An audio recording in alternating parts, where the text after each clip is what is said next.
आपके अपने परिवार स्टडी विद वनिता में आपका बहुत बहुत स्वागत करती हूँ। आज हम एसएससी की जीके जीएस की क्लास करेंगे। आप कोई भी कॉम्पिटिटिव एग्जाम की तैयारी कर रहे हैं, जैसे कि SSC CGL, SSC MTS, SSC CHSL, कोई भी कॉम्पिटिटिव एग्जाम जो एसएससी के अंतर्गत आता है, तो आपके लिए वीडियो बेटा बहुत ही यूजफुल है। वीडियो को एंड तक जरूर देखेंगे। शुरुआत करूँगी मैं अपने पहले क्वेश्चन से। पहला क्वेश्चन हमें दे रखा है, भारत का प्रथम मुख्य चुनाव आयुक्त कौन था। ऑप्शंस आपको दे रखे हैं, जे.वी.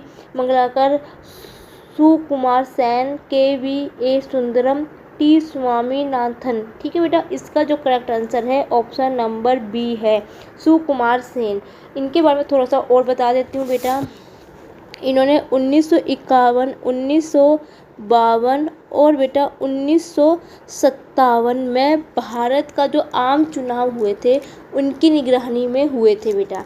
जो 1951, 52, 57 में जो आम चुनाव हुए थे भारत के, ये इनकी निगरानी में हुए थे। थोड़ी सी इनकी उपलब्धियां बता देती हूँ। ये बेटा इसके बाद, चुनाव के बाद, ये बेटा कल्याण सुंदरम बने। ठीक है बेटा, कल्याण सुंदरम बने। ठीक है बेटा, और ये सूडान के पहले मुख्य चुनाव आयुक्त थे। ठीक है बेटा, ये सूडान के पहले मुख्य चुनाव आयुक्त थे। आपसे किसी भी प्रकार का क्वेश्चन पूछ लिया जाए तो बेटा आपको पता होना चाहिए। आपसे पूछ लिया जाए सूडान के पहले मुख्य चुनाव आयुक्त कौन थे, सुकुमार सेन। ठीक है बेटा, और आपको और बता देती हूँ, ये बेटा वर्धमान विश्वविद्यालय के बेटा ये पहले कुलपति थे। आपसे ये पूछ लिया जाए कि वर्धमान विश्वविद्यालय के पहले कुलपति कौन थे, ये भी सुकुमार सेन। क्वेश्चन किसी भी प्रकार से घुमा फिरा के आपसे पूछा जा सकता है, तो आपको सबके ही आंसर्स पता होने चाहिए। आपको हमेशा एक चीज़, मैं हमेशा अपनी वीडियो में आपको एक बात हमेशा कहती हूँ कि आप जीके जीएस की क्लास किसी भी मेरी ऑलरेडी किसी भी यूट्यूबर की क्लास आप अटेंड कर रहे हो, टीचर्स की क्लास आप अटेंड कर रहे हो बेटा, तो कॉपी पेंसिल लेके हमेशा ही बैठना। वो उससे क्या फ़ायदा होता है कि आप उसको नोट्स लिख सकते हो, जिससे कि क्या होता है बेटा, आप आगे कोई भी कॉम्पिटिटिव एग्जाम आ रहा हो, जैसे कि अभी तो एसएससी सीएचएल का पेपर आने वाला है, तो आप किसी भी कॉम्पिटिटिव एग्जाम की तैयारी कर रहे हैं या पेपर आने वाला होगा, यदि आपके नोट्स बने हुए होंगे तो आप इजीली वहाँ से लर्न कर सकते हो बेटा। ठीक है, और ये बेटा पद्म भूषण से भी इनको सम्मानित किया गया है। ठीक है, इनको पद्म भूषण से भी सम्मानित किया गया है। ठीक है, अब मैं अपने नेक्स्ट क्वेश्चन में बढ़ती हूँ। मैं अपने नेक्स्ट क्वेश्चन क्या है, सर्वोच्च न्यायालय के न्यायाधीश के सेवानिवृत्ति की आयु कितनी होती है बेटा, 65 वर्ष, 62 वर्ष, 68 वर्ष या 70 वर्ष। बेटा आपको पता है कि इसका जो करेक्ट आंसर है ऑप्शन नंबर ए है। आपको पता है प्रधानमंत्री योगी राष्ट्रपति इन सब की आयु 65 प्लस में ही होता है बेटा। ठीक है बच्चा, तो 65 वर्ष इसका करेक्ट आंसर है। ठीक है, नेक्स्ट क्वेश्चन में बढ़ती हूँ अपने। नेक्स्ट क्वेश्चन है, महात्मा गांधी का राजनीतिक गुरु कौन था, गोपाल कृष्ण गोखले, बाल गंगाधर तिलक, अरविंद घोष या लाला लाजपत राय। इसका जो करेक्ट आंसर है ऑप्शन नंबर ए है, गोपाल कृष्ण गोखले। थोड़ा सा इनके गोपाल सिंह गोखले जी के बारे में थोड़ा सा बता देती हूँ बेटा। ये जो थे कांग्रेस के वरिष्ठ नेता थे, ये जो थे बेटा ये कांग्रेस के थे ये। ठीक है बच्चा, ये थे कांग्रेस के। ठीक है, ये कांग्रेस के वरिष्ठ नेता थे। ठीक है, और आपको थोड़ा सा इनके बातों में बता देती हूँ, ये किसके स्थापक थे। ये बेटा सर्वेंट्स ऑफ इंडिया सोसाइटी। ठीक है बेटा, सोसाइटी के स्थापक थे बेटा ये सर्वेंट्स ऑफ इंडिया सोसाइटी के स्थापक थे। ठीक है बेटा, और थोड़ा सा और बता देती हूँ आपको, बताती ये भारतीय उदारवादी राजनीतिक नेता थे और समाज सुधारक भी थे ये। ठीक है बेटा, आप इसको कह सकते हो कि ये उदारवादी राजनेता थे और समाज सुधारक भी थे बेटा। ठीक है बच्चा, और आपको बता दो ये जो इन्होंने जब किया था 1907 में सूरत का विभाजन हुआ था, उसके बाद ये बेटा जब ये क्या हुआ था 1907 में जब सूरत का विभाजन हुआ था, उसके बाद ये उदारवादी वर्ग के नेता बन गए थे ये। ठीक है, 1907 में जब सूरत का विभाजन हुआ था, उसके बाद ये उदारवादी वर्ग के नेता बने थे बेटा ये। ठीक है बच्चा, अब मैं अपने नेक्स्ट क्वेश्चन पे बढ़ती हूँ। कुछ खास इसमें ये था बताने के लिए जितना मैंने आपको बता दिया। ठीक है बेटा, नेक्स्ट क्वेश्चन पे बढ़ती हूँ मैं आपको। इससे जो क्वेश्चन सिर्फ इतना ही बन सकता है बेटा कि आपने पूछे कि sir trust of India society के स्थापक कौन थे? गोपाल कृष्ण गोखले। ठीक है बेटा, इसमें कुछ इतना और कुछ खास है नहीं बताने के लायक। तो मैं अपने नेक्स्ट क्वेश्चन में बढ़ूँगी। अपने नेक्स्ट क्वेश्चन क्या है? सूफी परंपरा में पीर का क्या आश्रय है? नंबर 1 सर्वोच्च ईश्वर, सूफी का गुरु, सभी सूफी संतों में सर्वश्रेष्ठ, या सूफी की आस्थाओं के लिए लड़ने वाला। इसका जो करेक्ट आंसर है बेटा ऑप्शन नंबर बी है, सूफिया के गुरु। आपको पता है कि जो पीर है, सूफी जो होते हैं, ये बेटा मुस्लिम धर्म के उस पे थे बेटा ये। ठीक है बच्चा, थोड़ा सा इनके बारे में बताती हूँ आपको। बताती हूँ पीर का मतलब क्या होता है। पीर का मतलब होता है गुरु। ठीक है बेटा, जब उस मतलब जो पीर था वहाँ पे गुरु को पढ़ा जाता था, और जो शिष्य को था उसको मुरीद, जो मुरीद था उस टाइम जब कहा जाता था मुरीद किसको बोलते थे? शिष्य को बोलते थे बेटा। ठीक है, इसमें कुछ खास है नहीं बताने के लिए, सिर्फ इतना ही बताऊंगी आपको। जो पीर का मतलब था गुरु का। ठीक है, सूफियों का गुरु। यहाँ पे उस भाषा में जो मुस्लिम भाषा तो उर्दू भाषा तो पहले यूज होती थी बेटा। आपको पता है कि इंडिया में देश आज़ाद से पहले जो बहुत पहले जो थी वो मुस्लिम भाषा यूज होती थी, उर्दू भाषा यूज होती थी। तो उर्दू भाषा में क्या था, पीर का मतलब जो होता है गुरु से होता है बेटा, और वहाँ पे जो मुरीद है वो शिष्य से होता था। इन दोनों का जो तालमेल होता था उसको सूफी उसमें कहा जाता था, क्योंकि हाँ। ठीक है बेटा, तो उसमें कुछ इतना खास बताने लायक है नहीं, तो मैं इस क्वेश्चन को यहीं पे ख़त्म करते हुए बेटा अपने नेक्स्ट क्वेश्चन पे बढ़ती हूँ। ठीक है, क्योंकि इसके अलावा और कोई उसमें क्वेश्चन नहीं बन सकता है। मैंने काफ़ी सर्च किया इस चीज़ के बारे में, तो मुझे सिर्फ इतना ही मिला कि इसमें और कोई कुछ खास क्वेश्चन बन नहीं सकता बेटा। ठीक है बच्चा, अपने नेक्स्ट क्वेश्चन पे बढ़ती हूँ। नेक्स्ट क्वेश्चन क्या है बेटा? इसमें थोड़ी सी ना लाइन ऊपर में शायद नहीं लिखी गई है, कि उसमें आई नहीं है कि 12 अप्रैल 1944 में सुभाष चंद्र बोस ने एक नगर में भारतीय राष्ट्रीय सेना का झंडा फहराया था। वह नगर इस समय किस राज्य के या केंद्र शासित प्रदेश में है? अंडमान व निकोबार द्वीप समूह, त्रिपुरा, मणिपुर, मिजोरम। बहुत ही अच्छा, बहुत ही वेरी इंपॉर्टेंट क्वेश्चन। इसको ध्यान से समझेंगे बेटा, क्वेश्चन को बहुत अच्छा क्वेश्चन है ये। ठीक है बेटा, आपको इस चीज़ के बारे में बता देती हूँ। सुभाष बोस जी ने 12 अप्रैल 1944 में कोई भी झंडा नहीं फहराया था बेटा। ठीक है, इसमें था कि 12 अप्रैल 1944 में इन्होंने कोई भी झंडा नहीं फहराया था। उन्होंने बेटा 30 दिसंबर 1945 में अंडमान निकोबार में पहला झंडा फहराया था। ठीक है, इन्होंने जो 30 दिसंबर 1945 में अंडमान निकोबार में झंडा फहराया था, उन्होंने 12 अप्रैल 1944 में कोई भी झंडा नहीं फहराया था।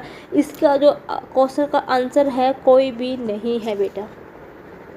ठीक है, बहुत ही अच्छा क्वेश्चन था, मुझे अच्छा लगा क्वेश्चन, इसलिए मैंने इस क्वेश्चन को इस सेट में जरूर रखा बेटा, ये क्वेश्चन को। ठीक है, अपने नेक्स्ट क्वेश्चन में बढ़ूंगी मैं। अपने नेक्स्ट क्वेश्चन क्या है? निम्नलिखित में से किसको किसी कोशिका का अचल संपत्ति माना जाता है? वैसे तो बेटा एक चीज़ बता देती हूँ, जो भूमि के नीचे जो भी चीज़ होती है पौधे की, वो अचल संपत्ति होती है पौधे की। ठीक है, भूमि के अंतर्गत, भूमि के ऊपर नहीं बेटा, भूमि के अंदर जो भी हिस्सा पौधों का होता है बेटा, वो उसकी अचल संपत्ति कहलाती है। थोड़ा सा मैं इसके बारे में आपको बता देती हूँ। ऑप्शंस क्या देखा है? कार्बोहाइड्रेट, न्यूक्लिक अम्ल, प्रोटीन या वसा। इसका जो बेटा करेक्ट आंसर है, बेटा ऑप्शन नंबर ए है, कार्बोहाइड्रेट। ठीक है बच्चा, जो जहाँ मुझे लगता है जितना आपके क्वेश्चन से पूछा जा सकता है या कुछ बताने लायक है तो मैं हर क्वेश्चन में आपको बता देती हूँ। जिसमें नहीं बताने लायक होता बेटा तो उसमें मैं नहीं बताती हूँ। ठीक है बच्चा, तो इस क्वेश्चन में कुछ इतना नहीं है बताने के लिए, तो मैं अपने नेक्स्ट क्वेश्चन में पोस्ट करती हूँ बेटा। ठीक है, नेक्स्ट क्वेश्चन क्या है? नेक्स्ट क्वेश्चन क्या है बेटा? भूमि का जल मूल रोम तक किस दबाव तक से पहुंचता है? वायुमंडलीय दबाव से, कोशिका के दबाव से, या परासरण दबाव से, या मूल दबाव से? इसका जो करेक्ट आंसर है बेटा परासरण दबाव से पहुंचता है बेटा। ठीक है बेटा, नेक्स्ट क्वेश्चन पे बढ़ते हैं।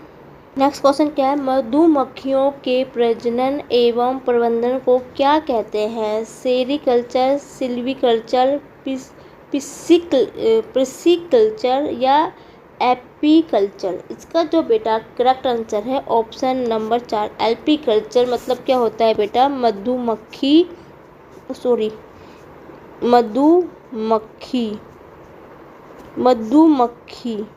ठीक है, मधुमक्खी पालन बोलते हैं जिसको हिंदी में। ठीक है बेटा, ये क्या होता है? मधुमक्खी पालन होता है। इसमें क्या होता है बेटा, आपने देखा होगा मधुमक्खी को पाला जाता है। इनको लोग हम इंसान मधुमक्खी का पालन करते हैं, उनको पालते हैं, उसको किसी डिब्बे में रख के उसको पालते हैं मधुमक्खियों को, जिससे हमारा शहद निकलता है, मोम बनती है। तो ये चीज़ें होता है बेटा, इसमें यही चीज़ है। प्रजनन एवं प्रबंधन, प्रबंधन क्या होता है? प्रजनन मतलब क्या होता है? उनको पालना, फिर आगे उनके आपको पता है कि आगे कैसे संख्या उनकी बढ़ती है, प्रजनन वो हो जाती है। प्रबंधन क्या होता है? उनको पाल के चीज़ों से क्या करते हैं? शहद निकालते हैं, मोम निकालते हैं, काफ़ी चीज़ें उनसे बनती है, फिर उसको बेचा जाता है। ठीक है बेटा, तो इसमें कुछ इतना आगे कुछ है नहीं बताने के लायक, तो इस क्वेश्चन को यहीं पर ख़त्म करते हुए अपने नेक्स्ट क्वेश्चन पर बढ़ती हूँ बेटा मैं। नेक्स्ट क्वेश्चन क्या है? रक्त के स्कंदन हेतु कौन सा विटामिन आवश्यक है बेटा? Vitamin B, vitamin C, vitamin K and vitamin E? इसका जो करेक्ट आंसर है बेटा ऑप्शन नंबर सी है, विटामिन के। ठीक है बच्चा, थोड़ा सा इसके बारे में बता देती हूँ। यदि एक चीज़ याद रखना बेटा, यदि आपका स्कंदन ठीक नहीं है, शरीर में स्कंदन ठीक नहीं है, तो क्या होता है बेटा? इसमें जो रक्त कोशिकाएं होती है ना, जो हमारे शरीर में रक्त से आपको छोटी सी भी खरोच लगेगी ना, छोटी सी भी चोट लग जाएगी ना आपके शरीर में, तो वो चोट ना गंभीर रूप से रक्त बहेगा, उसमें रक्त बहेगा, रुकेगा नहीं जल्दी। जैसे क्या होता है बेटा, जैसे हमें कोई चोट लगती है तो खून ज़्यादा नहीं बहता है, लेकिन जब ये आपका स्कंदन सही नहीं होगा, स्कंदन सही नहीं होगा तो क्या होगा? आपको छोटी सी भी चोट लगी है तो आपको गंभीर खून बहना शुरू हो जाएगा। इसका ये होता है बेटा। ठीक है बेटा, जो बेटा विटामिन के होता है, ये विटामिन K1, K2, K3 के रूप में पाया जाता है। क्योंकि बेटा बायोलॉजी है ये, तो थोड़ा सा इसकी हमें बता के भी कोई फ़ायदा नहीं है। क्यों बता के फ़ायदा नहीं? क्योंकि बेटा इसमें जो जीएस में जो होता है बेटा, इसमें आपको डिटेल में कोई पूछा जाता नहीं है कि आप 10th के 12th क्लास में हो या BSc में, कोई आप एजुकेशन में हो कि मैं उसे डीपली इस क्वेश्चन को बताऊँ। क्योंकि बेटा जो भी आपको इस टाइप से क्वेश्चन, मैं हमेशा हर क्वेश्चन में जहाँ पे मुझे पता है कि यहाँ पे इतने क्वेश्चन बनते हैं, इसके रिलेटेड और क्वेश्चन बन सकते हैं, तो मैं हर एक क्वेश्चन में आपको उसका बता देती हूँ कि हाँ इसका क्या जवाब है। लेकिन बेटा इसमें कुछ इतना खास बताने के लायक नहीं है, तो उन क्वेश्चन में मैं ज़्यादा नहीं बताती हूँ बेटा। ठीक है बच्चा, और मैं आपको बता देती हूँ ये क्या होता है बेटा, एक वसा में घुलनशील विटामिन होता है बेटा। ये हमारे शरीर में एक घुलनशील वसा के रूप में एक घुलनशील वो होता है विटामिन। ठीक है बच्चा, कहाँ पे जमा होता है? ये यकृत और वसा ऊतकों में जमा होता है। ये जो हमारे शरीर में कहाँ पाया जाता है? यकृत और वसा के ऊतकों में ये पाया जाता है बच्चा। ठीक है बेटा, इसमें कुछ है नहीं कुछ खास था नहीं बताने के लिए। जितना बेटा मैं हमेशा, मेरी पूरी ये कोशिश रहती है कि मैं आपको एक क्वेश्चन से जितने क्वेश्चन बन सकते हैं, मैं आपको हर एक क्वेश्चन को डिटेलली समझाऊँ।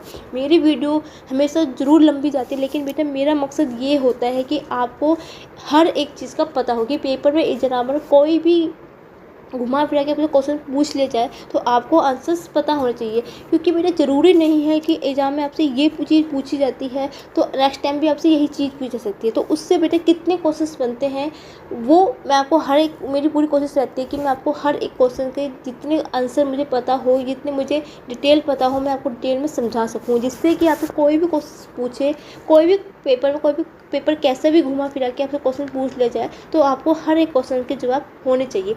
उम्मीद है बेटा आपको मेरा आज का सक्सेस पसंद आया होगा। मैं हमेशा अपनी क्लास में 10 क्वेश्चन ही लेती हूँ। क्यों बेटा, मेरा मानना है कम करो लेकिन इतना करो कि जितना कि आप समझ सको।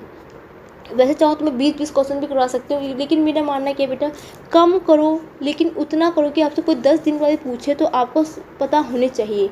कम से यही होता है कि बेटा, ये नहीं होता है कि बेटा एक दिन 20 करो, 30 करो, 40 करो। मेरा मानना है कि बेटा कम करो लेकिन इतना करो कि जितना कि आप उसको समझ सको। कि मैं आपसे 10 दिन बाद पूछूँ या 15 बाद, महीने बाद भी आपसे कोई क्वेश्चन पूछे तो आपको समझ में आना चाहिए।